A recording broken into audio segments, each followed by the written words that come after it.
Hey guys, how are we? I thought today I'm gonna show my kanji learning workflow, meaning how I retain kanji that I've already learned in the past, but then also how I approach completely new kanji that I haven't seen at all yet. And at the end, I'm gonna go through a few things that I've learned along the years learning my kanji, and yeah, it's been years unfortunately, so I've done plenty of mistakes. So yeah, let's get right into it.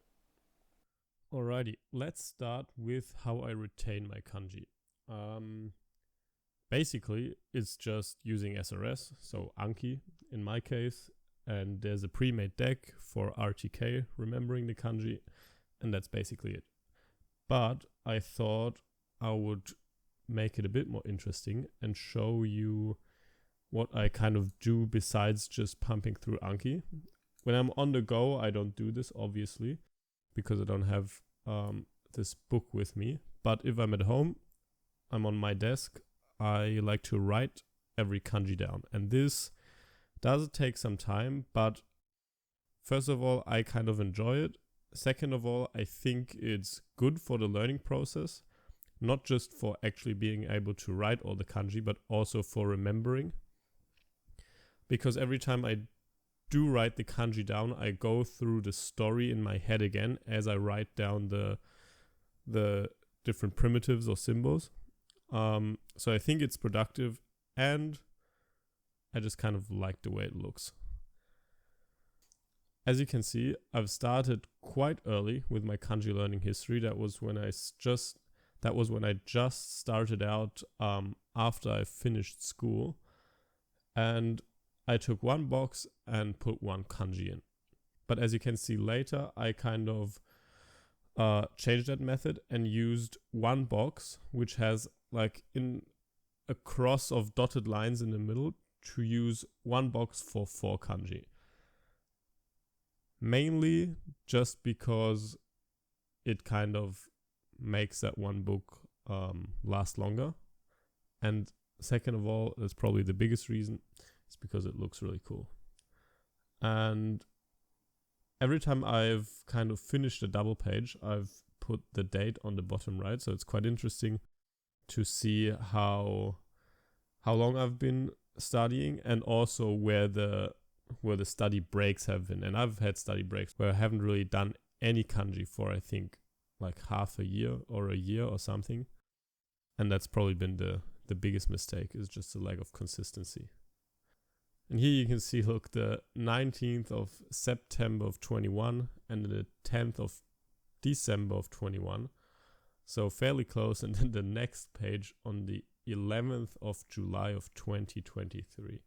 So I took around 1.5 years to finish this double page between 10th of December and 11th of July. So yeah, that's something you should probably avoid. And that was actually also the time where I fucked up in kind of a big way, because I had a period where I was doing about 150 kanji a week. And that turned out to be very unsustainable. And I think I've reached around 1,800 kanji at that point, but I couldn't retain any of them. So I had to kind of backtrack and forget, I think, 400 or 500 of those. And then I was left at like 1,200, 300, something like that. So that was a big mistake. But I will probably go into that at the end of the video, exactly what I did wrong there. All right, let's now have a look at how I approach new kanji. And there's a few things that I use here. First is RTK itself.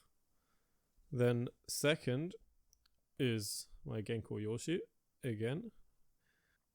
And then there's 2 tools on your computer, and one you do need the internet for.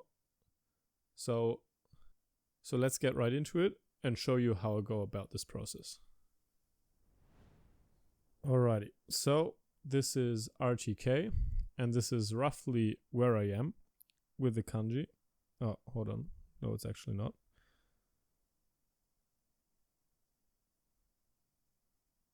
This is where I actually am. So that's about 3/4 of the way done with the book. And it's gonna look very complicated now, what I have on your screen, because I tried to fit everything into, I needed to fit everything into one 16:9 image to upload it, obviously.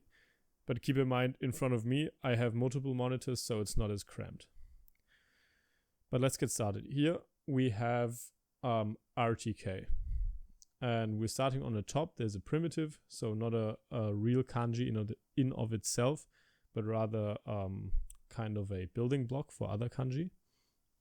And the next proper kanji is the kanji with the keyword pattern. And in the background, you see I have Anki open. And I click on the word pattern before I kind of go into the review, because we've never seen this kanji before. And it opens up the community hub. There's like community stories up there. And I look at the kanji, I look at all of the elements that build up the kanji. In this instance, it's bamboo, car, and fingerprint. And now you can see on the website, there is a community story, or multiple actually, and they are ranked by the community in likes, I think. I'm not 100% sure. But anyway, the top story tends to be the best for the kanji, but it isn't always the best for you, so you're not forced to take the top one, of course. Actually, you're not forced to take any one or any story. You can make up your own, although that does take a lot longer. But now I just kind of have a look at this story and I read it aloud, which is: this pattern made of bamboo is for a new model of cars designed to leave as small of an ecological fingerprint as possible. That's the story that's supposed to lead you to the kanji when you read the word pattern. So that's the important part. You should be able to get to the kanji by reading the word pattern. And without getting into any details, this is the important thing you have to kind of keep in the back of your mind when you read through those community stories, because you shouldn't just read the sentence and then boom, you got it, next kanji, because you need to really kind of, I guess, internalize it. So I read through the story a few times and try to often also make a visual image for myself in my head.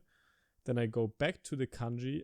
I remind myself where the elements are placed, because the bamboo here is on the top, the car is on the left, the fingerprint is on the right.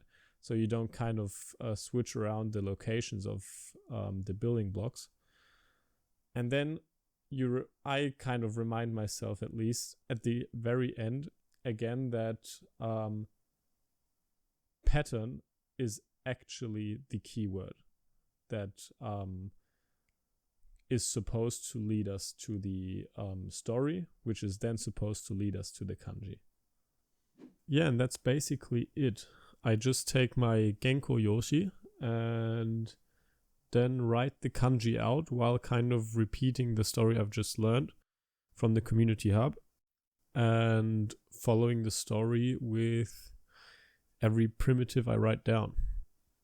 And Genko Yoshi, by the way, is just the name of this kind of book that you use for practicing the writings of Japanese or Chinese characters, actually.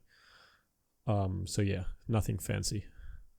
But yes, after pattern, then we have the next kanji for crime, and I just repeat the whole process, go through everything again, have a look at RTK, the book itself, community story, try to internalize the story, and then make it stick as well as I can, focus on the right parts of the story, then take my Genko Yoshi, repeat the whole thing in my head, write it down, press next, and then go to the next kanji. And this I just repeat until I'm done for the session or for the day. And in case you were wondering how I set everything up when I'm actually learning new characters, this is basically it. I just have the split screen of Anki and the community website on the left, and then usually some music or Discord, or when I'm recording OBS, on the other monitor. And let's now have a look at my biggest mistake from that one gap that I showed you from 2021 to 2023. Basically, the first is inconsistency, and the second is not sticking to SRS, to Anki. So I have some footage probably in the background now of the way I kind of dealt with kanji in the past with actual paper flashcards. And that per se isn't the problem actually at all, but I wasn't sticking to like the Anki timings at all. So I was just writing them down on paper and having a look through all the cards at the end of the week.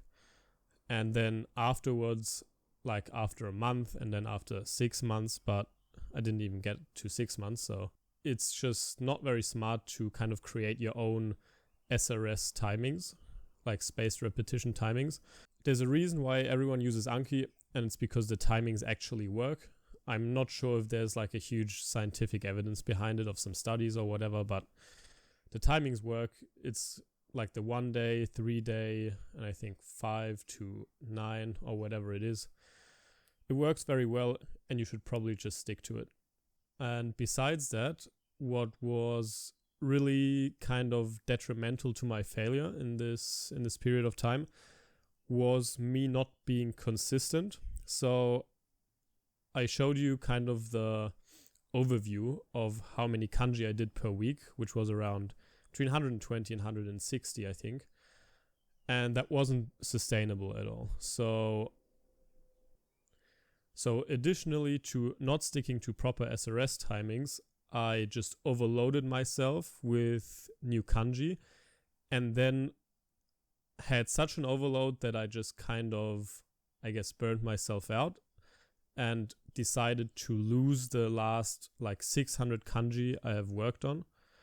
I think the last kanji I did on paper during that time was potato, and I think it's like 1,800. So yeah, I think I went back to 1,200 or maybe even 1,100. So yeah, I'm sure I said this last week already, but it's really, really crucial to stay consistent.